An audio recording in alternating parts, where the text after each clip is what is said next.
नमस्कार, मैं हूं आपका दोस्त विजय विद्रोही। आप उससे जुड़ चुके हैं, इसके लिए आप सबका तहे दिल से शुक्रिया। अगले 7-8 मिनट आपसे जुड़े रहने की कोशिश करूंगा। अगर ये वीडियो पसंद आए तो एक ही आपसे रिक्वेस्ट है कि लाइक कीजिए, सब्सक्राइब कीजिए, शेयर कीजिए। आप मेंबरशिप ड्राइव में भी जा सकते हैं। चलिए वीडियो की शुरुआत करते हैं। मेरी तरह आप लोगों को भी हैरानी हो रही होगी कि आज 9 मार्च को तो लोकसभा में सभापति, अध्यक्ष, स्पीकर ओम बिरला को पद से हटाने का प्रस्ताव पेश किया जाना था।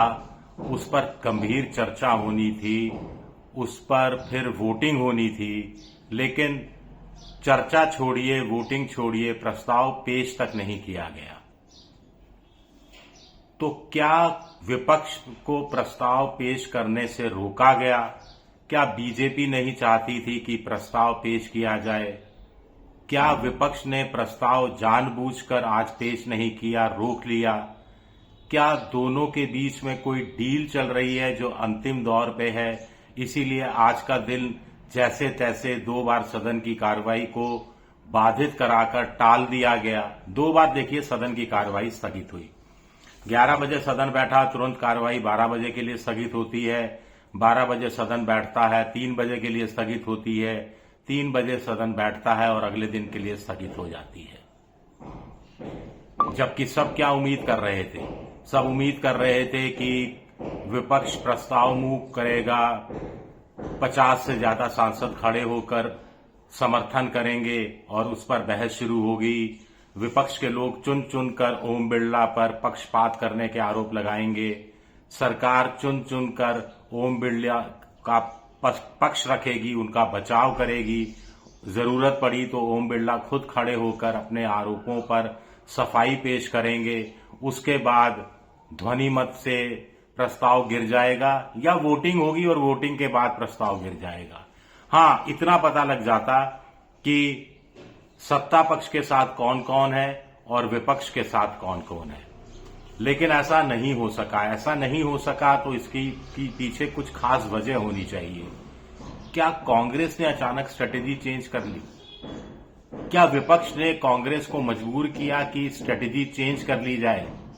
और इसके पीछे क्या ये तर्क दिया गया कि जब आपके तरकश में इतना मजबूत तीर है, इजराइल बनाम अमेरिका बनाम ईरान युद्ध का, जब आपके पास एक तरकश में तीर एक और है कि लड़ाई से ठीक पहले प्रधानमंत्री इजराइल क्यों गए, क्यों गलवहियां कर रहे थे, फादरलैंड मदरलैंड की बात कर रहे थे।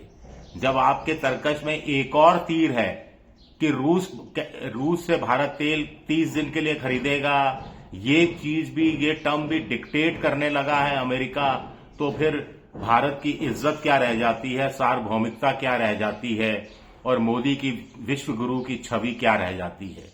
क्या आपके पास तरकश में एक तीर और है कि ईरान से इतने पुराने संबंध, ईरान में टॉप लीडरशिप मारी जाती है और विश्व गुरु चुप रहते हैं, लेकिन यही मोदी जी क्यों फिर यूएई के सुल्तान से, सऊदी अरब के सुल्तान से बात करके उन पर हुए हमले पर अफसोस जता रहे थे? तो इतने सारे जब तरकश में तीर हैं, तो एक ऐसा पुराना तीर क्या निकालना जो अपनी धार खो चुका है? या फिर कांग्रेस को और विपक्ष को यह समझ में आया कि इस मुद्दे में तो हारना ही हारना था, ओम बिरला को तो बच जाना ही था। उसके बाद संबंध और ज्यादा खराब हो जाते, खाई और ज्यादा चौड़ी हो जाती, और ज्यादा बदले की भावना पनप जाती दोनों पक्षों की तरफ से, अपने अपने पॉलिटिकल नजरिए से पॉलिटिकल लड़ाई और बड़ी हो जाती। तो बेहतर है कि एक खूबसूरत मोड़ को, इसको मोड़ देकर इस मोड़ को छोड़ दिया जाए।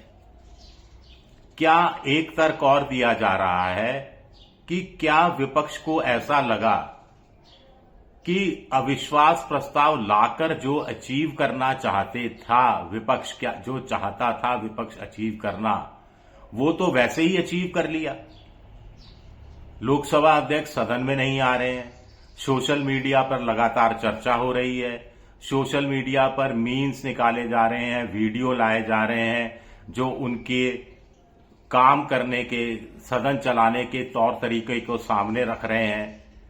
सदन के बाहर सत्ता पक्ष विपक्ष पर आरोप लगा रहा है, विपक्ष सत्ता पक्ष पर आरोप लगा रहा है, और ये पॉलिटिकल लड़ाई लड़ी जा रही है जनता के बीच में। तो फिर सदन के अंदर क्यों लड़ा जाए? क्या ये एक स्ट्रेटेजी में चेंज करने का एक बड़ा फैसला इस वजह से हुआ? अब 2 दिन पहले ही प्रधानमंत्री नरेंद्र मोदी ने ओम बिरला लोकसभा अध्यक्ष का बचाव किया था कि वो मिलनसार हैं, स्माइल, चेहरे पर मुस्कान हमेशा तैरती रहती है, पूरे सदन को एक निगाह से देखते हैं, निष्पक्ष रहते हैं, वगैरह वगैरह। और ये बड़े घरानों के जो छात्र हैं, उदंडी किस्म के, लड़ाकू किस्म के, इनको भी बड़े प्यार से काबू में रखते हैं, तमाम बातें कह रहे थे। तो क्या इसीलिए कांग्रेस और विपक्ष को लगा कि स्ट्रेटेजी चेंज कर देते हैं, स्ट्रेटेजी चेंज कर देंगे और विपक्ष भी सत्ता पक्ष भी हक्का पक्का रह जाएगा? नहीं तो आज अगर लोकसभा स्पीकर के खिलाफ अविश्वास प्रस्ताव लाया गया होता, चर्चा होती, शाम तक उस पर फैसला आ चुका होता, स्पीकर साहब का बाल भी बांका नहीं होता, तो अगले दिन विशेषाधिकार हनन प्रस्ताव राहुल गांधी के खिलाफ आ जाता और साधारण बहुमत से वो पारित हो जाता और राहुल गांधी की सदस्यता चली जाती। तो विपक्ष अपना चेहरा कहां दिखाने लायक बचता? इसका वो राजनीतिक फायदा उठाता, राजनीतिक फायदा भी मिलता। लेकिन असल बात यह है, सबसे बड़ी बात जो कम से कम मेरे समझ में आ रही है, आप बताइएगा, अपनी राय दीजिएगा, आप मेरी बात से सहमत है या नहीं।